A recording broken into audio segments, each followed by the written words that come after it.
بسم اللہ الرحمن الرحیم۔ دعا میں وسیلہ اختیار کرنا۔ بعض لوگ یہ کہتے ہیں کہ بغیر وسیلے کی دعا قبول نہیں ہوتی، لہٰذا کچھ لوگ ہیں جو قبروں پر جا کر قبر والوں سے مانگتے ہیں، یہ شرک ہے۔ قبر سے مانگنا، صاحب قبر سے مانگنا شرک ہے۔ کچھ لوگ ہیں جو کسی شخصیت کے نام کے وسیلے سے دعا کرتے ہیں، یہ اگرچہ شرک نہیں ہے لیکن یہ بھی غلطی ہے۔ کیوں؟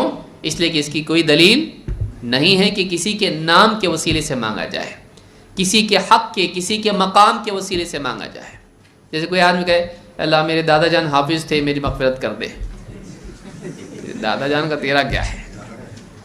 تو کوئی آدمی کسی کے نام، کسی کے مقام یا کسی شخصیت کے تذکرے کے ساتھ اللہ سے کچھ مانگے تو یہ بھی ثابت نہیں ہے، اس طرح کی کوئی دلیل قرآن و سنت میں نہیں ہے۔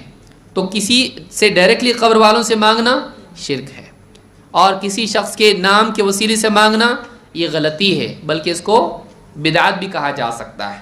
تو اس کا کوئی ثبوت نہیں ہے، اس سے بچنا چاہیے۔ لیکن وسیلے میں بعض لوگ دوسری طرف چلے گئے، انہوں نے کہا وسیلہ دعا میں ہے ہی نہیں، دعا میں وسیلے کی کوئی ضرورت نہیں، ڈائریکٹ اللہ سے مانگو، اللہ کسی وسیلے کا محتاج نہیں ہے۔ یہ بھی نادان ہے۔ کیوں؟ اس لیے کہ وسیلہ ہم اس لیے اختیار نہیں کرتے ہیں کہ اللہ محتاج ہے۔ وسیلہ دعا میں کرنا، اختیار کرنا، وہ ہمارے لیے ادب ہے، کیونکہ نبی صلی اللہ علیہ وسلم سے ہم کو ادب ملا ہے۔ کون سا وسیلہ صحیح ہے، کون سا وسیلہ غلط ہے، آدمی کو معلوم ہونا چاہیے۔ یہ نہیں کہ آدمی سرے سے سب کچھ انکار کرتے ہیں۔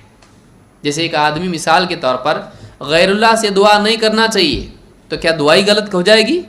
نہیں، غیر اللہ سے دعا نہیں کرنا چاہیے، لیکن اللہ سے دعا کرنا چاہیے۔ تو ایک چیز غلط ہوتی ہے اور ایک چیز صحیح ہوتی ہے، تو آدمی کو دونوں میں فرق معلوم ہونا چاہیے۔ تو وسیلہ بھی غلط وسیلہ بھی ہے اور صحیح وسیلہ بھی ہے۔ صحیح وسیلہ کیا ہے؟ وہ تین ہیں، یاد رکھیں اس کو۔ دعا کرنے میں وسیلہ اختیار کرنا، تین قسم کے وسیلے مشروع ہیں، شریعت میں جائز بلکہ مستحب ہیں۔ وہ کون کون سے ہیں؟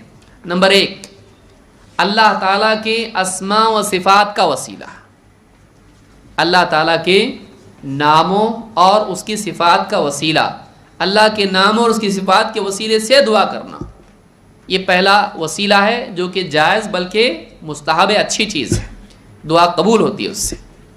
نمبر دو، اپنی نیکی کے وسیلے سے دعا کرنا، کہ کوئی نیکی انسان نے کی ہے، اس نیکی کی بنیاد پر اللہ سے مانگے اللہ میں نے نیکی کیا لہٰذا میری فلاں دعا قبول کر لے، تو یہ بھی جائز اور مستحب ہے۔ نمبر تین، کسی نیک انسان کے وسیلے سے دعا کرنا، یعنی اس کو دعا کی گزارش کرنا تاکہ وہ دعا کرے، بشرطے کہ وہ قبر میں نہ ہو۔ زندہ بولنے میں بھی کیا ہوتا ہے بعض اوقات، وہ زندہ ہی ہے نا، اس کی موت نہ ہوئی ہو، اس کو موت نہ آئی ہو، کوئی زندہ انسان ہے، اس سے کہا کہ آپ میرے لیے دعا کیجیے، تو یہ تیسرا وسیلہ ہے۔ یہ تین وسیلے مشروع ہیں۔